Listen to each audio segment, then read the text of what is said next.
Welcome to the MVP show. Today we're here with Sukrut, who specializes in Dynamics 365 finance and all the technologies around that. Massive amount of experience over 12 years in the space. He's a newly minted MVP in business applications.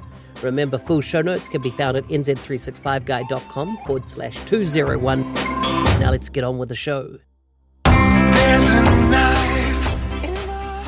Sukrut, welcome to the MVP show. Glad to be here, Mark. Good to have you on the show in this lockdown scenario that we're in with COVID-19. What part of the world are you currently in lockdown in? I am in Los Angeles. And how's it going there? Is it pretty bad over here? We are in our house since last 5 weeks. Going out only for necessary things, things like water, and being an Indian, we need Indian groceries. So just visiting sometimes to the Indian grocery stores. Other than that, everything we are just buying online and staying home. Yeah. So do you have all your family with you at this time? Yes, I live with my wife and son. Mm-hmm. But what about your extended family? Are you missing some of those people? Yes, so I'm originally from India, and my parents live in a city called Pune. It's in Maharashtra, the state called Maharashtra.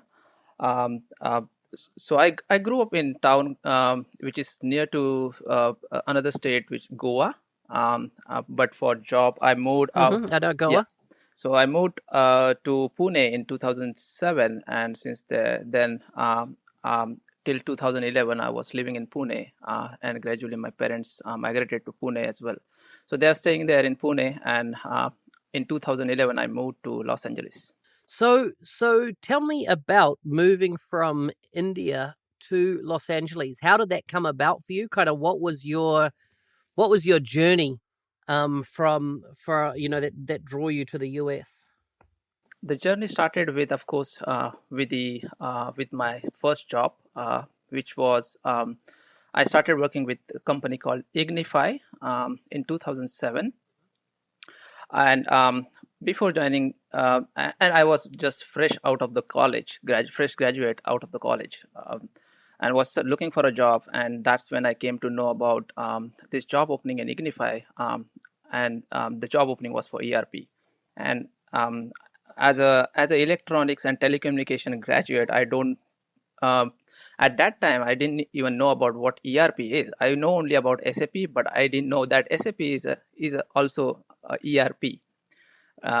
So I just gave my interview, got selected over there, and as a fresher, they gave us 1 month training, and that's when I came to know about Dynamics AX.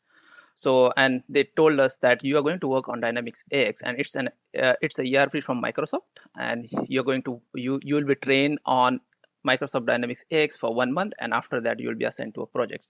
That's how my journey started with Dynamics AX. And I started with the X 3.0 during that time. Mostly learn the basic concept during 1 month training, and after that it's all about projects. Whatever you learn on the projects, that is your experience, and that's how I started. And in 2011, the Ignify gave me the opportunity to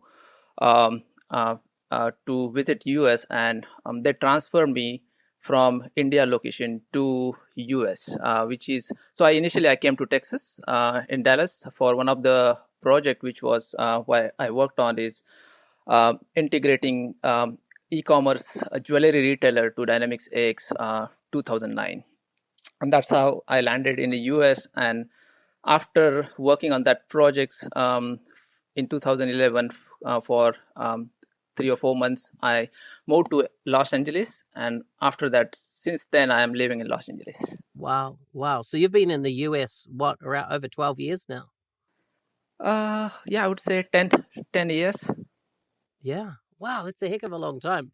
So, a lot of people ask me, how do they get jobs in other countries? They might have been trained in one of the Microsoft Business Application suite of products, and they go, how do I move to a different country? When people ask you this question, what type of advice do you give them?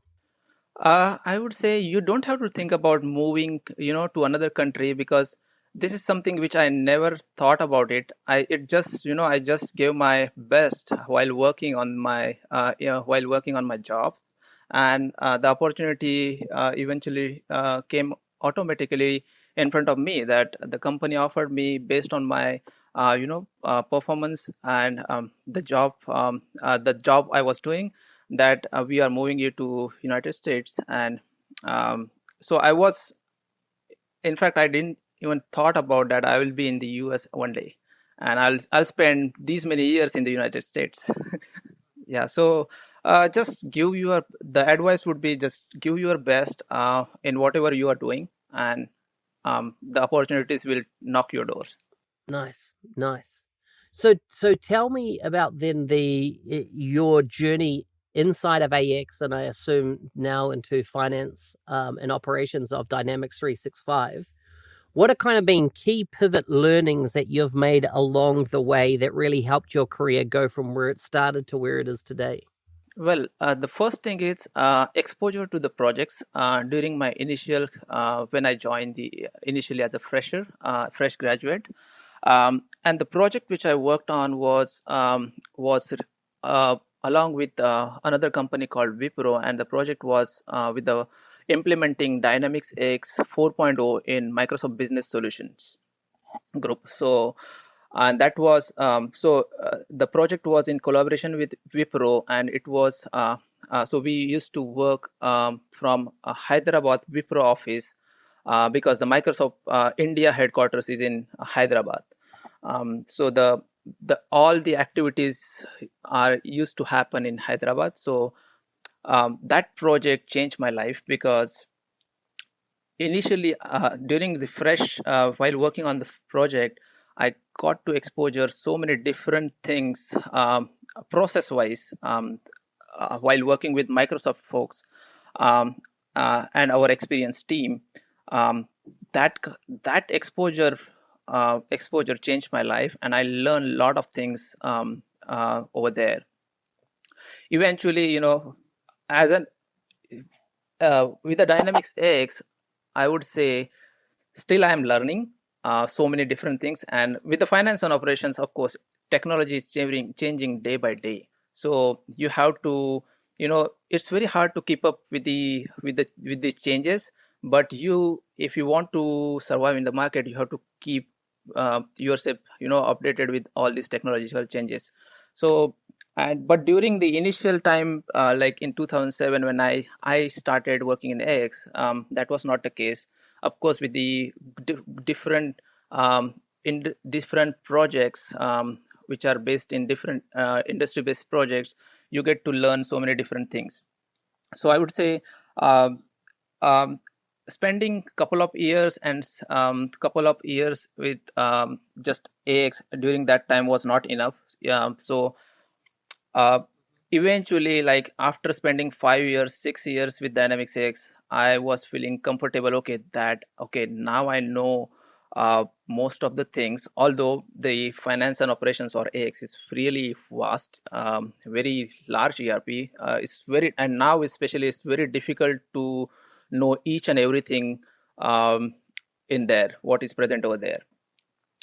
So I would say whatever I learned is mostly, you know, by working on different projects, getting to know different industries, how they work, and how the Dynamics X or finance and operation now is fits into their business. So it's interesting you mentioned industries there. How important is industry knowledge when it comes to implementing, a product like Dynamics 365 Finance? I would say it's not necessarily that you need to know the industry very well, just an high level, what they do and what their business is and how their business model is enough to get started with. Once you are in project and you do more, discoveries, and you spend time within that projects, you learn more. So having a high level idea and learning their basically initially during initial phases of projects, learning their high level business model is enough, and once you get into it, you can become an expert, and you'll come to know more things. Yeah. So you also mentioned there that there's so many areas now that sit inside Dynamics 365.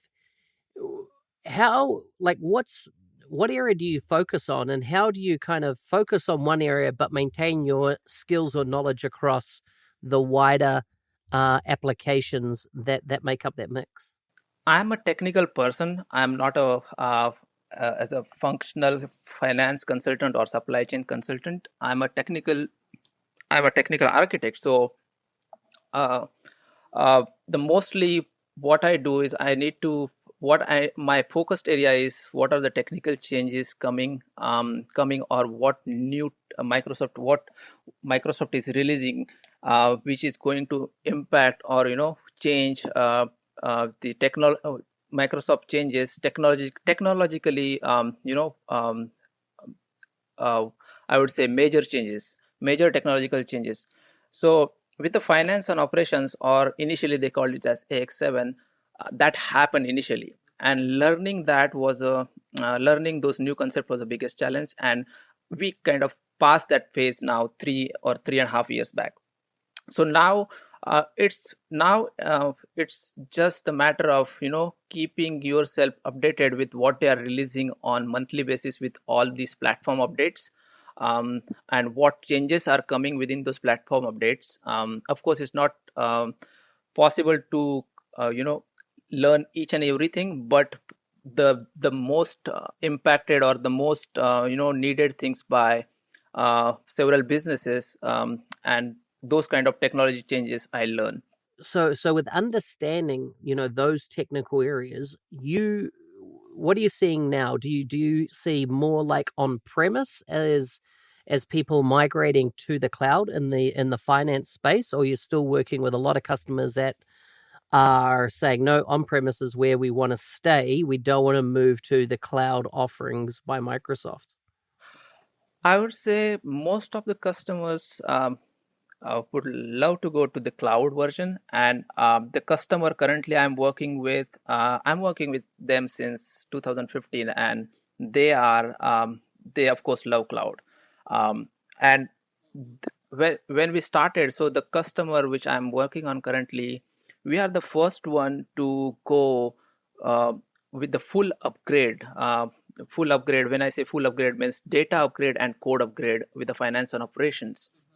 And that journey was started in 2016, when the AX7 version came in, RTM version came in. So we started in 2016 when even the RTM version was not released, because we were part of the TAP program, I think.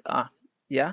And with that program we started, and we went live with the finance and operations in February 2017, and the finance and operation version was released in November 2016. So kind of we were ready with our application in September 2016, but again the fiscal year close comes during that duration here in US. So we kind of waited for to close the close to pass that period of 2 months or 3 months for audit and fiscal year close. And during that time Microsoft released finance and operation as well, so we upgraded to finance and operations and finally went live in 2017.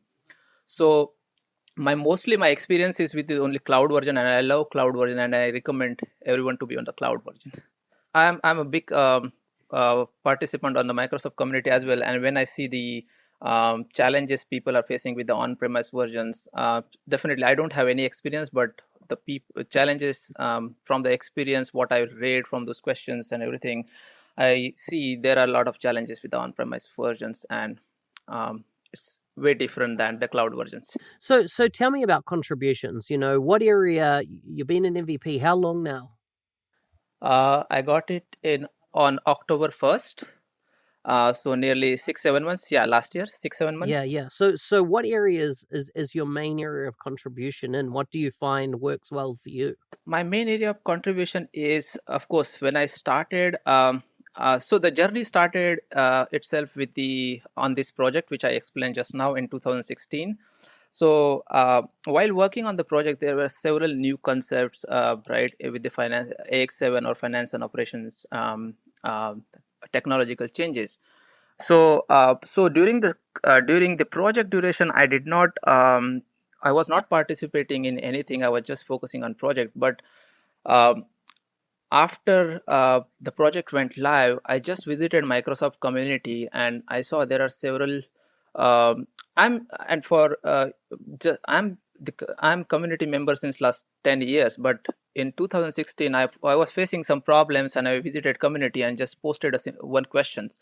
And while doing that, I saw there are so many different questions related to finance and operations, and people are struggling with. And being earlier, because we adopted to this new change earlier, and while working with Microsoft product team closely, we kind of get to know so many things uh, earlier. So I saw I can answer all these questions. And so that's how I started contributing on forums. And during that time, there was no intention to become a MVP, but that's how I started, and contributing every month. And to be precise, exactly in July 2017, that is the first month I started contributing to the Microsoft forums. And from that point onwards, I never stopped. So from that point onwards, I'm consistent on visiting these forums and answering questions. And I never after that, I am always there on the top 10 contributors till last month. Till um, last month or a month before that. uh, yeah, so that's how it started. And in 2018, another MVP from Europe, Andre, he contacted me, and he asked me about, do you ever got nomination for MVP? I said, nope, I didn't get any invitation. And that's when my hopes to become an MVP kind of, I got an hope to become an MVP. And that's how. But till that time, I was just contributing to the forums, and there was nothing in mind about becoming MVP. So he started you thinking about that journey and what it would take to become one. Is that right? Yes. And of course, that nomination after that. Did he nominate you? Did he not? Yeah, he nominated me, and of course, I did not receive award. So nowadays, at least, I heard that they streamline their process, and whoever gets nomination within 90 days, they get email saying that whether they got an award or not, and steps. But during that time, it was nothing. So I, after 2-3 months after getting nomination, and after passing those 2-3 months after that, I came to know, okay, I'm not going to get it. But I got another nomination, and that is from Dr. Ludwig. um, uh, Ludwig, in after 2 or 3 months, I think. And at that time also, I did not get the MVP. So but still, I was contributing to the forums. I was started writing blogs, because now that hope is there that I will get MVP at one day.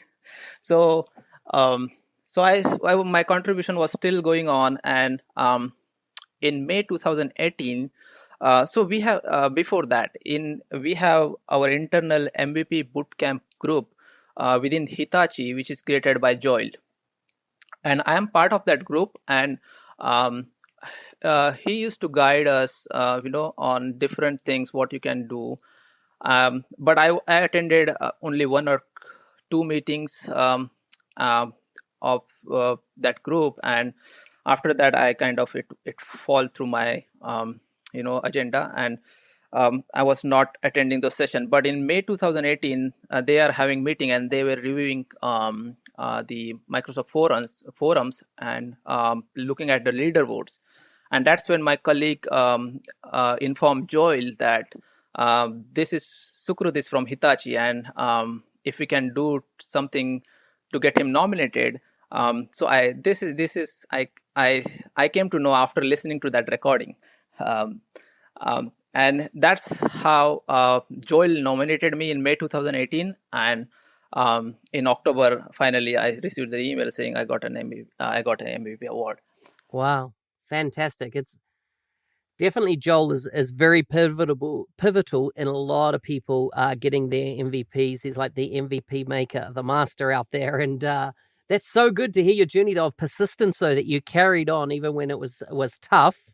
But once you're on that journey, and what a massive amount of contribution. I'm just in the community forums here for finance and operations, and I can see that you've made a massive amount of contributions in there. So really, really well done, and congratulations on your MVP. Thank you. Okay, are we ready for some quick-fire questions? Sure. Here it is. First one, would you rather watch a movie at home or at the movie theater? Definitely movie theater. What's the top 5 apps on your phone? WhatsApp. Yep. Then Facebook. Some trading apps. Of course, Gmail, Outlook, and fitness apps. Nice. Who in life inspires you to be better? Swami Vivekananda. Say that again. Swami Vivekananda. So there is a great saying from him about which I always think is take risk or challenges in your life. If you win, you can lead. If you lose, you can guide with your experience or become a mentor to others. If you had to do lockdown, COVID-19 lockdown again, and you could choose 5 people to be in your lockdown space with you, what 5 people would you choose? My family, son, wife, and my parents. Your parents. Yep. Nice. You'd bring them in as well. I like it. What do you regret not doing when you were younger? I was not a good listener. Still, I am not a good listener. Interesting. Interesting. If you could buy one thing again that you already own and you love it so much, what would you buy again? Because you just think it's amazing. Laptops, yeah, computer, yeah, fantastic. I love it. Sukrut, it's been great to have you on the show. If people want to connect with you on social media, where can they find you? I'm available on LinkedIn as well as Twitter. Although I'm not that active on Twitter, but I'm available on LinkedIn with Sukrut Parab, name Sukrut Parab. Same on the Twitter as well as on the Microsoft Community Forum.